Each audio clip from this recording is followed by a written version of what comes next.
Welcome to Nightmare Fuel Stories. Don't forget to like and subscribe if you enjoy the stories. The stale, metallic tang of disinfectant never truly left the air at St. Jude's.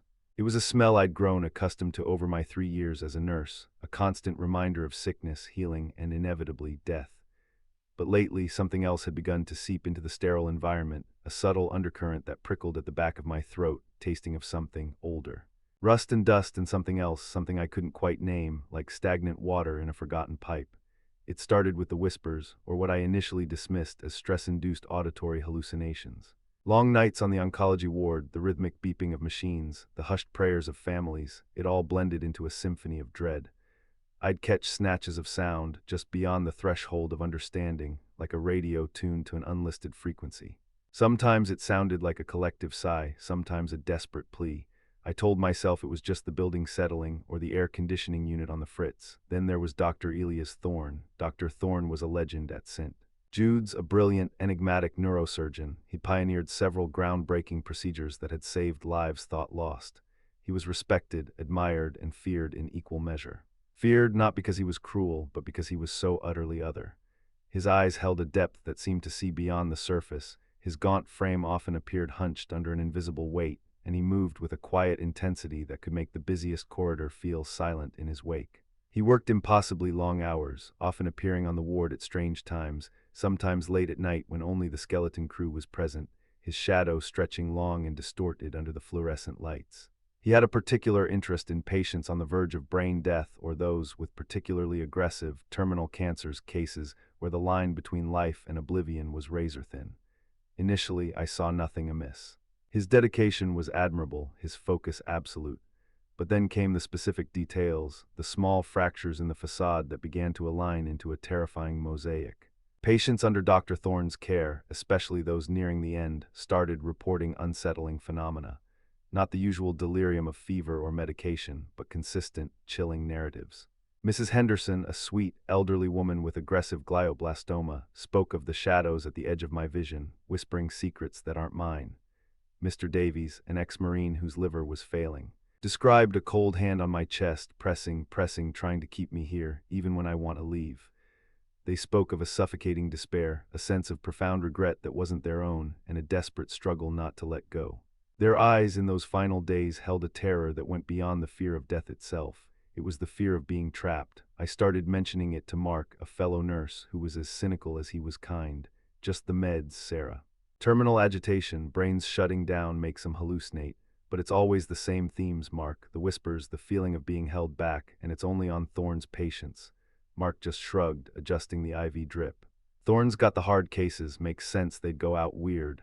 But a seed had been planted. I began to observe Dr. Thorne more closely. He would spend an unusual amount of time in the patients' rooms, often after visiting hours, just sitting by their bedsides, sometimes with a peculiar, almost archaic-looking device. A small, metallic box with intricate dials and a series of thin, almost invisible wires attached to their temples or chests. He always explained it as monitoring cerebral activity or experimental pain management, and his authority was such that no one questioned him further. But the device hummed with a low, almost imperceptible frequency, and the air around it felt heavy. Charged, one particularly grim night, a young woman named Emily, barely out of her teens, succumbed to a particularly aggressive form of leukemia. Thorne had been by her side for hours. Just before she flatlined, her eyes snapped open, wide and bloodshot, fixed on something beyond us. She gasped, a sound of pure terror, and whispered, "He won't let me go. I see them. So many faces. They're all trapped." Don't let him, don't let him." Her body seized, and then she was gone. Dr. Thorne calmly disconnected his device, packed it away, and left the room without a word. I stared at Emily's still face, the terror etched into her features, and felt a cold dread bloom in my chest. It wasn't just the meds, it couldn't be. The whispers in the corridors grew louder after Emily's death. They weren't just in my head anymore. Mark heard them too. "Did you hear that?" he'd whisper, eyes darting down the deserted hall at 3 a.m. Sounded like crying. Dr. Chen, our resident diagnostician, a woman of sharp intellect and even sharper skepticism, started noticing Thorne's strange requests for obscure chemicals. Not drugs, but industrial-grade solvents, rare isotopes, and peculiar crystalline compounds that seemed to have no medical application. He put them through as research materials for a private project, and given his stature, procurement rarely batted an eye. Dr. Chen, however, had a meticulously organized mind and a healthy suspicion of anything outside the norm. These aren't for any surgical procedure, Sarah, she mused one evening, reviewing Thorne's requisition forms in the break room. These are laboratory supplies and not for typical biological research. Some of these are used in, well, esoteric physics experiments or even art restoration. Art restoration? I asked, my blood running cold. What could Thorne possibly be doing with that? Chen shrugged, but her brow was furrowed. He's been spending a lot of time in the old sub-basement. You know, the one sealed off after the '78 asbestos scare. Rumor was, before it was sealed, it housed the hospital's original morgue, and then some kind of experimental psychiatric ward in the '50s. They supposedly cleared it all out, but access is still listed under Thorne's keycard, the sub-basement. A place almost mythic among the staff, a forgotten labyrinth beneath the hospital, thick with dust and urban legends. It was a place I actively avoided, even in conversation. That night, the whispers were a cacophony. I was alone on the ward, pushing a medication cart down the long, empty corridor. The fluorescent lights hummed, casting harsh shadows that danced and stretched. Suddenly, a cold spot enveloped me, raising gooseflesh on my arms. The whispers intensified, coalescing into a mournful wail, distinctly female, cutting through the sterile silence. It was right next to my ear. I spun around, heart hammering against my ribs, but there was nothing. Just the flickering lights, the endless corridor, and the scent of disinfectant now laced with something else, ozone and dust, and something dead. I ran to Mark, who was charting at the nurse's station. I heard it, Mark. It wasn't my imagination, a woman crying right next to me. He looked up, his face pale. I heard it too, Sarah, from the other end of the hall, sounded like Emily. A shared terror began to bind us. Our rational minds struggled, but our instincts screamed. Dr. Chen, too, had started to experience odd phenomena, her office lights flickering, her computer freezing with cryptic error messages that dissolved into static, leaving behind a faint, disturbing hum. We need to find out what he's doing, I stated one afternoon, my voice resolute, fear giving way to a desperate need for answers. Mark nodded, his usual cynicism replaced by a grim determination. Dr. Chen surprisingly agreed. I can pull up the old blueprints. Maybe there's a way in through the service tunnels, bypass his keycard access. The next night, under the guise of an inventory check, the three of us met in the hospital archives, a dusty, rarely used room filled with ancient patient records. Dr. Chen unfurled a massive, brittle blueprint of the hospital's foundations. Her finger traced the labyrinthine passages of the sub-basement. Here it is, she pointed to a section marked Sealed 1978. Former morgue/experimental psych ward. And this small annex marked Holding Cell 3B from the 1940s, it's not on the current schematics. It was likely walled off, forgotten. But Thorne's access covers this whole area. Holding Cell 3B, Mark murmured, a shiver running down his spine. Sounds charming. We found the access point, as Dr. Chen suspected, through a rarely used laundry chute service tunnel that led to the sub-basement's outer ring. The tunnel was narrow, choked with cobwebs and the smell of mildew. The air grew heavy, damp, and cold as we descended. Our flashlights cut through the oppressive darkness, revealing walls slick with condensation and pipes weeping sluggish drops of water. The further we went, the stronger the metallic, stagnant smell became, mingled with that indescribable dead scent. Finally, we reached a corroded metal door, half obscured by stacked, disused boiler parts. It wasn't locked, surprisingly. Just unlatched, Thorne hadn't expected anyone to find it. I pushed the door open, my heart a frantic drum against my ribs. The air beyond was thick, cold, and utterly silent. No hum of machinery, no distant hospital sounds. Just the drip, drip, drip of water somewhere in the oppressive blackness. We stepped into a long, concrete corridor, rough and unfinished. The walls were stained with ancient water damage and something else, a reddish-brown smear that dried to a crusty film in places. As we moved deeper, the temperature plummeted, our breath plumed in front of us. And then the whispers returned, not faint anymore, but a low, guttural murmur that seemed to emanate from the very stone around us. It was a chorus of grief and rage and unspeakable suffering, a symphony of lost souls. At the end of the corridor, a faint, pulsing blue light bled from beneath a heavy, industrial-grade steel door. This one was definitely locked. Dr. Chen, with her sharp mind, quickly picked the old, rusty lock using a set of medical picks she'd brought. The mechanism groaned, then clicked open with a sound that echoed like a gunshot in the silent corridor. We pushed the door open. The room beyond was not what I expected. It was a makeshift laboratory, yes, but unlike any I'd ever seen. The air crackled with a dry, ozone smell, mingled with the familiar scent of formaldehyde and that inexplicable dead aroma. The blue light came from a large, cylindrical tank in the center of the room, filled with a viscous, shimmering liquid. Wires and tubes spiderwebbed from the tank to various machines' oscilloscopes, antiquated vacuum tubes, and a complex array of pulsating capacitors. Esoteric symbols etched into the concrete floor and walls glowed faintly under the blue light, pulsing in rhythm with a low thrum emanating from the tank. But it was what was inside the tank that made me gasp, a choked sound of pure horror. It wasn't a body or a specimen. It was a swirling vortex of shimmering, translucent energy. It pulsed with an inner light, constantly shifting, contracting, expanding. Within its depths, I could almost make out faint, fleeting shapes like ghostly faces trapped behind a veil. They swirled, coalesced, then dissipated, only to reemerge, screaming silently. On a workbench littered with notebooks, strange vials, and disassembled electronics, we found Thorne's journals. His handwriting, usually precise, had devolved into a frantic scrawl in the later entries. Mark picked one up, his hand trembling. "Oh God," he whispered, his voice cracking. "He's not just documenting, he's theorizing. He believes that the human consciousness, the soul, doesn't just dissipate at death. He calls it residual psychic energy. He thinks it lingers, especially in places of high emotional intensity, like hospitals. He's been collecting it." Dr. Chen grabbed another journal, her eyes wide with horrified understanding. "He's not just collecting it, he's concentrating it. He believes if he can gather enough of these essences, he can stabilize them, give them a new form, a collective consciousness. He thinks he can create an entity. A being made of pure thought and emotion, harvested from the dying." My stomach churned. The faces in the tank swirled faster, as if sensing our presence, our horror. The whispers in the room became a distinct, agonizing chorus, rising in pitch, 1,000 voices crying out in unison. "Let us go, trapped, agony, help us." A click of the heavy door behind us. We spun around. Dr. Thorne stood in the doorway, his silhouette framed against the dim corridor. His eyes, usually deep and thoughtful, now burned with an almost manic intensity. A faint smile, chillingly devoid of warmth, played on his lips. He wore surgical scrubs, but they seemed ancient, stained. In his hand he held a small, polished silver scalpel. "Intruders," he said, his voice calm, almost placid, but laced with an undercurrent of steel that sent shivers down my spine. I knew someone would eventually grow curious. "Such a pity you've stumbled upon my greatest work." "Your work," Mark spat, his face pale with fury and disgust. "You're torturing these people, Thorne, trapping their souls." Thorne chuckled, a dry, rasping sound. "Torture. No, no, my dear Mark, I am giving them purpose, granting them an extended existence. They are the building blocks of a new form of life, a pure consciousness, unburdened by the limitations of flesh. Don't you see? I am evolving humanity." He gestured wildly at the tank, his eyes alight with a terrifying zeal.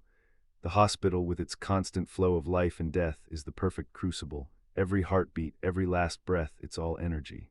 Raw, potent energy." The entity in the tank began to pulse more violently, the blue light intensifying, casting eerie shadows that danced like phantoms on the walls. The whispers became screams, a sound that vibrated through my bones, threatening to shatter my eardrums. "You're insane," Dr. Chen shouted, her voice trembling. "This is monstrous, you're playing God." "And who better to play him?" Thorne replied, taking a slow, deliberate step into the room. His eyes fixed on me, a predatory glint in their depths.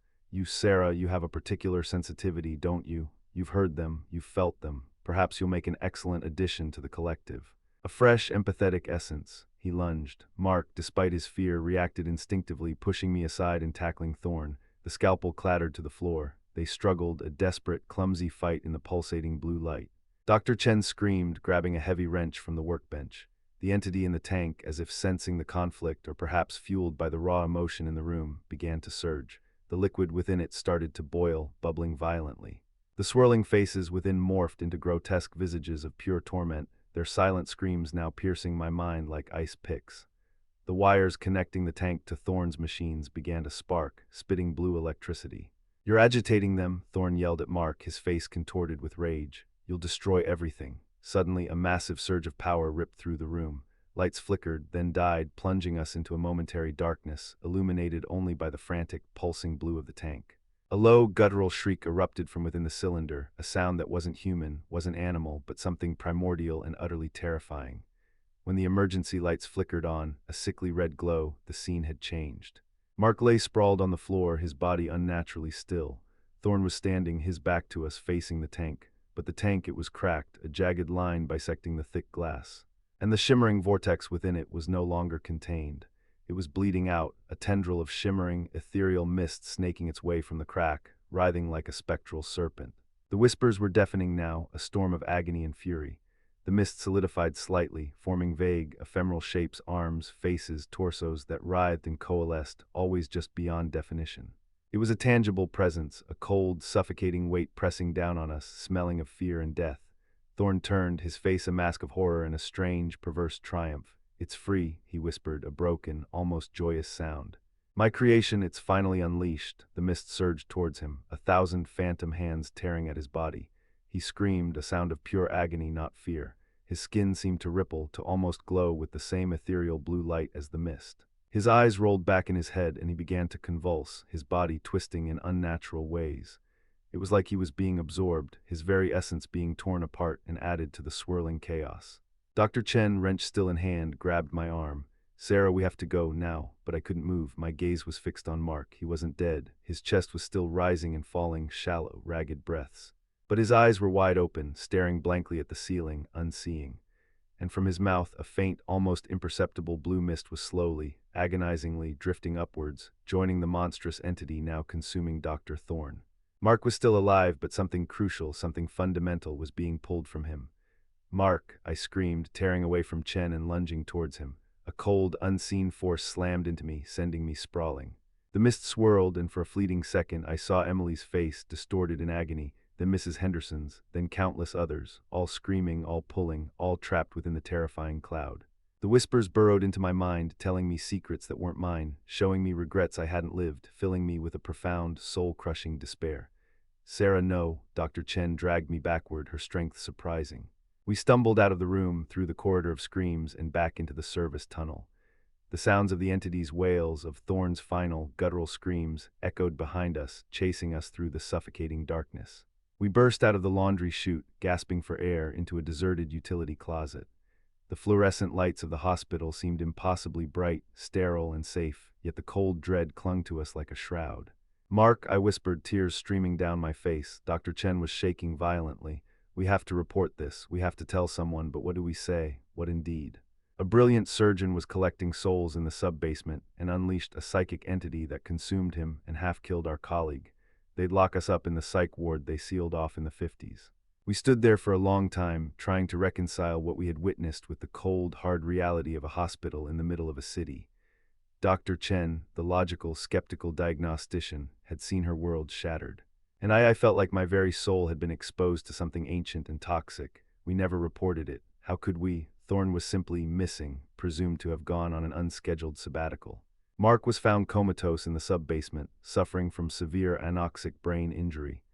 The official report stated he'd likely collapsed due to exhaustion, hitting his head, and the oxygen deprivation had caused the damage. They found the makeshift lab, as they called it, attributing it to Thorne's unconventional research methods before sealing it up again, claiming hazardous materials. No mention of shimmering entities or psychic energies. No mention of the whispers, but the whispers didn't stop. They intensified. After that night, St. Jude's changed. The metallic tang of disinfectant was permanently overshadowed by that other smell: ozone, dust, and something indefinably dead. Patients continued to report the same nightmares, the same cold hands, the same feeling of being trapped, but now it wasn't just Thorne's patients. It was everyone. The whispers filled the night shifts, a constant, mournful drone just beneath the threshold of hearing, occasionally punctuated by a scream that was too real, a cry that made your skin crawl. Staff began to burn out at an alarming rate. Nurses reported intense paranoia, doctors suffered from chronic insomnia, and even the most seasoned orderlies started talking about bad vibes in certain wings. People saw shadows that weren't there, felt sudden, unexplained cold spots, and swore they heard their names being called by disembodied voices. Dr. Chen, once so sharp, became withdrawn, her eyes haunted. She'd stare blankly into space, muttering to herself, "It's still here, it's growing, it's learned." She eventually requested a transfer to a facility halfway across the country, fleeing not just the hospital, but the very knowledge of what had happened. I stayed, I couldn't leave. A part of me felt rooted to St. Jude's, compelled to bear witness or perhaps trapped. I still worked the oncology ward, my hands moving automatically, my voice soothing patients, while my mind battles the constant intrusion. I see the phantom faces now, not just in the tank, but in the flickering lights, in the condensation on the windows, in the dark corners of the rooms. They're always there, the countless essences Thorne collected, now free, but still imprisoned within the hospital's walls, a constantly expanding, amorphous being of suffering. Sometimes late at night, when the hospital is at its quietest, I walk the deserted corridors. The whispers are almost clear now, a chorus of despair, rage, and a profound, aching loneliness. And occasionally, amidst the cacophony of 1,000 lost souls, I hear it, a deeper voice calm and detached, yet laced with a triumphant, sinister glee. Such a pity, Sarah, they never understood. The work continues. And you, my dear, you are witnessing the birth of true consciousness, the beginning of a new era. It's Thorn, he's not gone. He was absorbed, yes, but not destroyed. He became a part of it, perhaps even its dominant mind. He is the architect, and the entity is his twisted legacy, a monstrous composite of human agony and his own dark will. I am walking down the hall now, the last of the lights above me flickering erratically. A patient's call bell rings faintly in the distance, quickly swallowed by the rising tide of whispers. The air grows cold, so cold it burns, and then, at the far end of the corridor where the shadows pool the thickest, I see it. Not a defined shape, but an absence of light that is too absolute, a shifting, undulating blackness that pulses with an inner, malevolent glow. It turns its gaze towards me, or what I perceive as its gaze, and I feel 1,000 cold hands on my skin, reaching, pulling. And within the chorus of whispers, one voice rises above the rest, clear and chillingly familiar. Welcome home, Sarah, you'll be with us always. I close my eyes and take a deep, shuddering breath of the air, thick with disinfectant, dust, and the scent of countless lingering deaths. I open them again, the shadow is still there, and it's closer now. Much, much closer. My own essence, I realize with a cold, horrifying certainty, is already being drawn into the endless, silent scream of St. Jude's.